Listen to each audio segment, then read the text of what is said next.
New York has been dominated by a one-dimensional approach to its streets. It's all about moving cars faster through a given place. The real danger is its antisocial qualities, its environmental qualities, and the fact that we're getting ever more dependent. We now have 230 million automobiles. I mean, that's probably one for every man, woman, and pet. It shouldn't be considered a privilege to walk or bicycle in your own neighborhood and not get hit by a truck. That should be a basic right.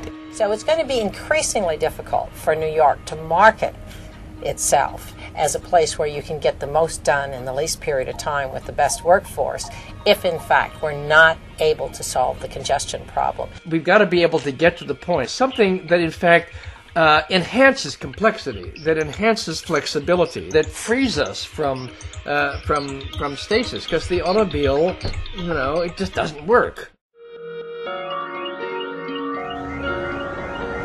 We introduced something called congestion charging here in London, which was designed to reduce traffic flows into the center of the city, as well as to reduce congestion. In terms of congestion charging, I think what that has done is given a strong message to cities across the Western world that the road is a scarce good, and therefore we have to have some way of making people feel differently about the way they use it. Just in the 4 years plus that I've been here, we've achieved a major change in that public transport use is now up 4% and automobile use is down 4%. And now we can be a model for other cities. So if New York's focusing on this and paying any attention at all, they've got a good model in London to follow.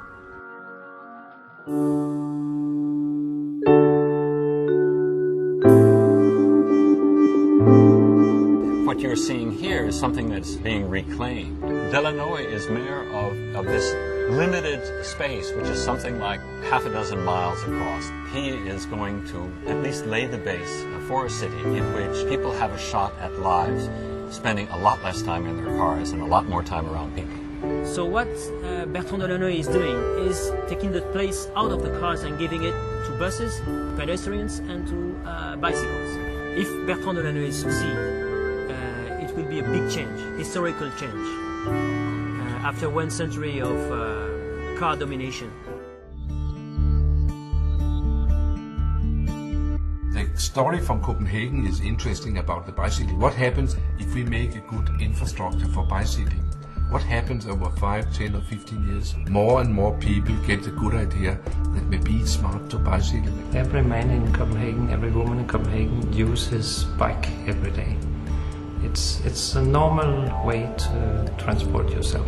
That is why we are the city in the Western world which has least traffic in any big million city of all of them. That's because the bicycles are carrying such a great weight in the total traffic picture.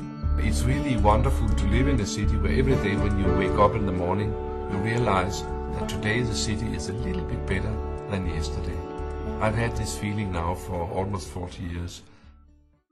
Fundamentally, when you say, what's the difference between great cities and mediocre cities around the world? And it has to do with the quality of their public spaces. Because how else is your opinion of a city shaped except by your experience of walking down the street? We cannot continue to go on the same path that we're on right now. It's not sustainable for the world's greatest city, to be as openly hostile, as it is to pedestrian and bicycle-friendly infrastructure. It seems to me that in the course of the 20th century, what we did was to lose the street to the internal combustion engine and to rapid movement. So the purpose is to move through an area very quickly rather than to pause and be in the neighborhood. The purpose of life is not to sit on top of a mountain by ourselves, but the purpose of life, the highest purpose of life and of existence, is to live in a situation where we can see other human beings and enjoy them.